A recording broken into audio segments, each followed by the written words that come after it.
రాష్ట్రీయ ప్రజా కాంగ్రెస్ వారాంతపు సమావేశానికి ఇచ్చేసినటువంటి పార్టీ సెక్యులర్స్ అందరికీ నా ప్రత్యేక ధన్యవాదాలు.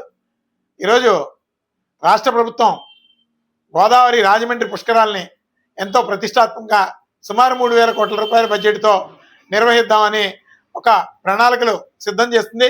దాని మీద సమీక్షా సమావేశాలు నిర్వహిస్తుంది. మేము రాష్ట్ర ప్రభుత్వానికి రాష్ట్రీయ ప్రజా కాంగ్రెస్ పార్టీ కొన్ని సూచనలు చేస్తూ గత అనేక సందర్భాల్లో అనేక విజ్ఞాపన పత్రాలు పెట్టాం. దాని మీద సరిగా స్పందించకపోగా సరైనటువంటి రిప్లై కూడా లేదు. కానీ ఈ మధ్య ఒక 10 days బ్యాక్ ఒక లేఖ కొన్ని వినతల్ని పొందుపరుస్తూ ఒక లేఖని రాయడం జరిగింది. ఆ లేఖలో మొదటి సారాంశం ఏంటంటే, త్రయంబకంలో మొదలైనటువంటి గోదావరి అంతర్వేది దగ్గర ముగుస్తుంది. అందుకనే ఈ గోదావరి జలాలు పవిత్ర పుష్కర స్నానాలు కోనసీమ ప్రజలు కూడా ఆచరించే పుణ్యాన్ని కల్పించాలని రాష్ట్ర ప్రభుత్వానికి రాష్ట్రీయ ప్రజా కాంగ్రెస్ పార్టీ విజ్ఞప్తి చేస్తుంది. కోనసీమ జిల్లా, తూర్పుగోదావరి జిల్లా సంయుక్తంగా ఈ గోదావరి పుష్కరాల కార్యక్రమాన్ని దిగ్విజయంగా నిర్వహించాలి. ఎందుకంటే కోట్లలో భక్తులు వస్తారని ప్రభుత్వం అంచనాలు ఉన్నాయి.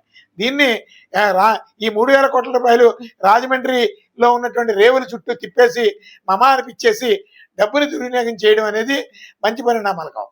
లాస్ట్ టైం పుష్కరాల్లో కూడా అలాగే జరిగింది.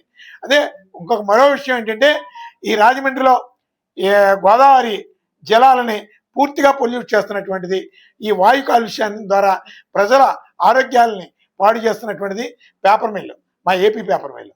దాన్ని 3 నెలల ముందుగా, పుష్కరాలకు 3 నెలల ముందు ఖచ్చితంగా నిలిపివేయాలని చెప్పి రాష్ట్ర ప్రభుత్వం కఠినమైనటువంటి ఆదేశాలు జారీ చేయాలని రాష్ట్రీయ ప్రజా కాంగ్రెస్ పార్టీ నుంచి 2వ అంశంగా చెప్పాం. ఆ పుష్కరాల అనంతరం తెరుచుకోమనండి. అదేవిధంగా రాజమండ్రికి సుమారు 2,000 సంవత్సరాల పైబడినటువంటి చరిత్ర ఉంది. ఇక్కడ చరిత్ర పుటల్లో రాజమండ్రి అని చరిత్ర పుటల్లో ఉంది. ఎందుకంటే రాజమండ్రికి మకిలి పట్టించినటువంటి చరిత్ర ఏదైనా ఉంది అంటే రాజరాజ నరేంద్రుని కాలమే. రాజరాజ నరేంద్రుని కాలంలో అసాంఘిక చరిత్రని ఈ రాజమండ్రిలో కొంతమంది సమాచారం సేకరించడం విఫలమై 2015 పుష్కరాల సందర్భంగా ఆర్ట్స్ కాలేజీ వేదికగా రాజమహేంద్రవరం సరైనటువంటి సమాచారం లేకుండా రాజమండ్రికి వరం అని ప్రకటించేటటువంటి అర్హత ఏ ప్రభుత్వానికి లేదు. ఇది ఒక చారిత్రక నేల, సాహితీ నేల.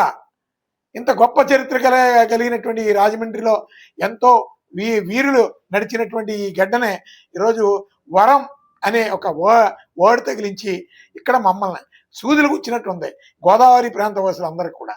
కానీ ఈ చరిత్ర పుటల్లో ఉన్నటువంటి రాజమండ్రి అనే రెండిట్లో ఏదో ఒకటి ఈ పుష్కరాలు వేదికగా అదే ఆర్ట్స్ కాలేజీలో ఖచ్చితంగా ప్రకటన చేయాలని చెప్పి రాష్ట్రీయ ప్రజా కాంగ్రెస్ పార్టీ నుంచి చంద్రబాబు నాయుడు గారికి ఒక విజ్ఞాపన చేశాం. ఫైనల్గా ఏంటంటే ఆ భారీ బడ్జెట్, ఎందుకంటే గత పుష్కరాల్లో కూడా డబ్బులు చాలా వరకు దుర్వినియోగం అయినాయి. ఆ పాలనాపరమైనటువంటి ఇబ్బందులు, కొన్ని ప్రణాళికాబద్ధమైనటువంటి అవకతవకల మూలంగా అనేక అపశృతులు జరిగినాయి. అందుకని కొన్ని సూచనలు చేస్తూ ఈ సీసీ ఫుటేజీలు సిస్టము ఏ విధంగా ఉండాలి. అలాగే మరొక ప్రధానమైనటువంటి విషయం ఏంటంటే, చంద్రబాబు నాయుడు గారి ముందు అఖిలపక్ష సమావేశాన్ని ఆయన సారథ్యంలో నిర్వహించాలని చెప్పి ప్రధానంగా రాష్ట్రీయ ప్రజా కాంగ్రెస్ పార్టీని తెలియజేశాం. ఎందుకంటే అంత భారీ బడ్జెట్, ఆ డబ్బు ఎందుకు, ప్రజాధనం, ఇది ప్రతి వాళ్ళకి రెస్పాన్సిబిలిటీ ఉండాలి.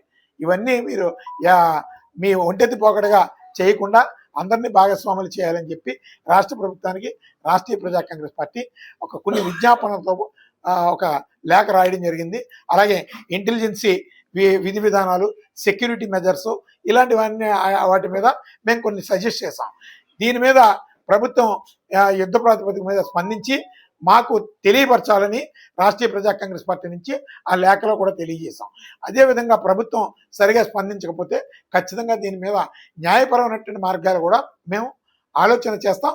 ఖచ్చితంగా పుష్కరాలని చాలా ఘనంగా నిర్వహించుకోవడానికి రాజకీయాలకు అతీతంగా ప్రజానీకం అందరూ కూడా ఏకత్రాటి మీదకి రావాలని చెప్పి, ఇది రాజమండ్రి పుష్కరాలుగా, గోదావరి పుష్కరాలుగా రాజమండ్రి కేంద్రంగా జరుగుతుంది కాబట్టి ఉభయ గోదావరి, కోనసీమ జిల్లా, తూర్పుగోదావరి జిల్లా ప్రజలు భాగస్వామ్యంతో ఈ పవిత్రమైనటువంటి ఈ కార్యాచరణని దిగ్విజయంగా నిర్వహించాలని మేము తెలియజేస్తున్నాం. అలాగే ఒక ప్రధాన అపశృతి ఇప్పుడు జరుగుతుంది.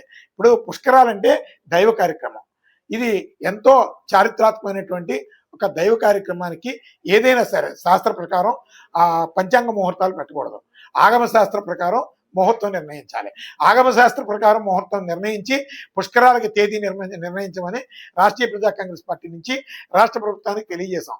ఎందుకంటే ఆగమ శాస్త్రం కాకుండా పంచాంగ ముహూర్తాలు పెట్టడం మూలంగా ఏదో ఒక ప్రజల్ని ఒక అపశృతి వెంటాడుతున్నట్టు ఉంటుందని సందర్భంగా తెలియజేస్తూ ఈ ముహూర్తాన్ని రద్దు చేసి ఆగమ శాస్త్ర ప్రకారం ముహూర్తాన్ని ఖరారు చేయాలని చెప్పి రాష్ట్రీయ ప్రజా కాంగ్రెస్ పార్టీ నుంచి ప్రభుత్వానికి ఒక లేఖను పంపించడం జరిగింది. దీని మీద ఎదురు చూస్తాం. ఏ విధంగా నిర్లక్ష్యం జరిగినా ఖచ్చితంగా ప్రభుత్వానికి న్యాయపరంగా మేము క్వశ్చన్ చేయడానికి సిద్ధంగా ఉన్నామని చెప్పి రాష్ట్రీయ ప్రజా కాంగ్రెస్ పార్టీ నుంచి తెలియజేస్తాం.